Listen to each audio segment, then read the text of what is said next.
Hello guys, welcome back to my channel study hit. तो दोस्तों, आज हम आ गए हैं आप लोगों के सामने लेकर एक नई वीडियो और एक नया टॉपिक। आज का टॉपिक होने वाला है ब्रह्मो समाज से रिलेटेड। ब्रह्मो समाज जो कि एक सोशियो रिलीजियस मूवमेंट रहा है। तो इस मूवमेंट की शुरुआत राजा राम मोहन रॉय ने की थी, जैसा कि आप लोग इस फोटो में देख सकते हैं। The Brahmo Samaj was a reformist religious and social movement in 19th century India. It played key role the Bengal renaissance and laid the foundation for modern Indian social reform. यानी कि 18वीं और 19वीं शताब्दी में भारत जो था वो ब्रिटिश शासन का गुलाम बना हुआ था, मतलब ब्रिटिश शासन के अधीन था। समाज में कई कुरीतियाँ फैली हुई थी, जैसे सती प्रथा, बाल विवाह, जातिवाद, बहुविवाद, स्त्रियों की दुर्दशा काफ़ी ज़्यादा खराब थी। इसके साथ हिंदू धर्म में मूर्ति पूजा, अंधविश्वास और कर्मकांडों का भी बोलबाला था। इसी समय वेस्टर्न थिंकिंग भी यहाँ पर आ रही थी, यानी कि भारत आ रही थी, जिसमें तार्किक सोच, वैज्ञानिक दृष्टिकोण और एनलाइटमेंट के विचार भारत में धीरे धीरे आने लगे थे। इन परिस्थितियों में राजा राम मोहन रॉय ने ब्रह्मो समाज की स्थापना की, जो भारत समाज को आधुनिक और मानवतावादी दिशा देने का एक क्रांतिकारी प्रयास था। कुछ डिटेल्स देख लेते हैं ब्रह्मो समाज की। तो ब्रह्मो समाज को राजा राम मोहन रॉय ने फाउंड किया था ईयर 1828 में। प्लेस कौन सा था? वो था Calcutta. Meaning society of Brahma और सोसाइटी ऑफ गॉड, मतलब ब्रह्मो समाज का यही मतलब होता है कि society of Brahma and society of God. इसका कोर फोकस ये था कि religious reform, social justice, rational thinking को बंद हो गया। उन्हें आधुनिक भारत का जनक भी कहा जाता है। वे संस्कृत, अरबी, फारसी और अंग्रेजी के विद्वान थे। उन्होंने आत्मीय सभा 1815 के माध्यम से सामाजिक चर्चा की शुरुआत की। बहुत जगह ये पूछा जाता है कि आत्मीय सभा कब फाउंड हुई, तो वो 1815 ईयर है। 1828 में उन्होंने ब्रह्मा समाज की स्थापना की, जो बाद में सामाजिक सुधारों का केंद्र बना। तो ब्रह्मो समाज का फाउंड हुआ था 1828 में। अब हम देखते हैं ब्रह्मो समाज के कुछ सिद्धांत, यानी core belief and principle of Brahmo Samaj. तो सबसे पहला है मोनोथीज्म। मोनोथीज्म, यानी belief in one formless eternal god, यानी कि एक भगवान को मानना। समाज केवल एक निराकार ईश्वर को मानता था। यह ईश्वर किसी मूर्ति में नहीं बल्कि उसके भीतर भी होता है। Rejection of idol worship, opposed image worship and rituals, यानी कि किसी भी मूर्ति पूजा को ना मानना। राजा राम मोहन रॉय ने मूर्ति पूजा को अंधविश्वास माना और इसके विरुद्ध प्रचार किया। धार्मिक ग्रंथों की व्याख्या और तर्क और विवेक के आधार पर की गई। No caste system, condemn untouchability and caste discrimination, समाज में सभी मनुष्यों को समान माना गया। छुआछूत और जाति भेद के विरुद्ध उन्होंने प्रचार करना शुरू किया।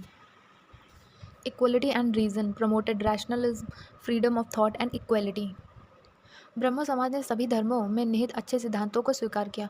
ईश्वर तक पहुंचने के अलग अलग रास्तों को समान रूप से सम्मान दिया गया। सभी लोगों को समानता का अधिकार देने की ब्रह्मो समाज ने बात की। Universalism, emphasised common truth across all religions. महिलाओं की शिक्षा, विधवा पुनर्विवाह और स्त्री स्वतंत्रता का समर्थन किया गया। तो अब हम सबसे पहले देखते हैं ब्रह्मो समाज का संगठन और उसका विकास कैसे हुआ और इसके फाउंडर कौन रहे। तो इसके फाउंडर है राजा Ram Mohan Roy. He called the father of modern India, opposed sati, child marriage and polygamy, advocated women's education, widow remarriage, founded Atmiya Sabha in 1815, which evolved into Brahmo Samaj. ब्रह्मो समाज की नींव रखी राजा राममोहन रॉय ने। सती प्रथा के विरुद्ध ब्रिटिश सरकार को पत्र लिखे और 1829 में कानून द्वारा प्रतिबंधित कराया। उन्होंने आत्मीय सभा की स्थापना 1815 में की। अब ब्रह्मो समाज के जो दूसरे विद्वान रहे जिन्होंने इसे सपोर्ट किया था, वो थे देवेंद्र नाथ टैगोर, जो रविन्द्रनाथ टैगोर के पिता हैं। Joined in 1843 and gave it spiritual philosophical direction, Brahmo Samaj को आध्यात्मिक और नैतिक दिशा दी। इस्टेब्लिश्ड तत्वबोधिनी सभा विच मर्ज्ड विद ब्रह्मो समाज, उन्होंने तत्वबोधिनी सभा की स्थापना कर युवाओं को जोड़ने का प्रयास किया। वे ब्रह्मो समाज को एक आध्यात्मिक आंदोलन के रूप में देखते थे जो हिंदू धर्म के भीतर सुधार चाहता था। जो तीसरे हैं वो हैं Keshav Chandra Sen. Joined in 1857, broad social activism and pan India version, एक प्रभावशाली वक्ता और सामाजिक कार्यकर्ता। उन्होंने बाल विवाह, स्त्री उत्पीड़न, बालिका शिक्षा जैसे मुद्दों पर काम किया। केशव चंद्र सेन ने ब्रह्मो एक सर्वधर्म समभाव वाले राष्ट्रव्यापी आंदोलन के रूप में विकसित करना चाहा, परंतु देवेंद्र नाथ टैगोर और केशव के विचारों में मतभेद हुआ। टैगोर परंपरा में आस्था रखते थे, जबकि केशव चंद्र अधिक प्रगतिशील और क्रांतिकारी थे। इन मतभेदों के कारण ब्रह्मो समाज को दो भागों में बांट दिया गया। पहला आदि ब्रह्म समाज, यानी जो देवेंद्र नाथ टैगोर के नेतृत्व में था, और दूसरा भारतीय ब्रह्म समाज, जो केशव चंद्र सेन के नेतृत्व में था। अब हम देखते हैं ब्रह्मो समाज की प्रमुख उपलब्धियाँ। तो पहली उपलब्धि थी abolition of Sati, successful help in its banning 1829 यानी सती प्रथा का अंत 1829 में हो गया। समाज ने सती जैसी अमानवीय प्रथा के विरुद्ध मजबूत आंदोलन चलाया, जिससे यह प्रथा कम हुई। दूसरा, महिला अधिकारों की पैरवी। विधवा विवाह को सामाजिक मान्यता दिलाने में योगदान दिया। स्त्री शिक्षा के लिए विद्यालयों की स्थापना की गई। Supported widow remarriage and women's education. Promoted intercaste and inter religious marriages. धर्म में तर्क और विवेक का प्रवेश। धर्म को विज्ञान और तर्क से जोड़ने का प्रयास किया गया। धार्मिक कट्टरता के विरुद्ध अभियान चलाए गए। जाति व्यवस्था पर भी प्रहार हुआ। विवाह और सामाजिक मेलजोल में जातिवाद को नकारा गया। तो इसका इम्पैक्ट क्या पड़ा? ब्रह्मो समाज का प्रभाव और उसकी विरासत। ब्रह्मो समाज ने भारत में आधुनिकता, तार्किक सोच और समाज सुधार की नींव रख दी थी। Major influence Indian nationalism and social reform movements.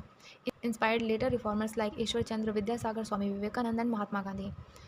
इसे बंगाल रेनेसा का मुख्य प्रेरक माना जाता है। बाद में समाज सुधारकों जैसे ईश्वर चंद्र विद्यासागर, स्वामी विवेकानंद और महात्मा गांधी पर इसका गहरा प्रभाव पड़ा।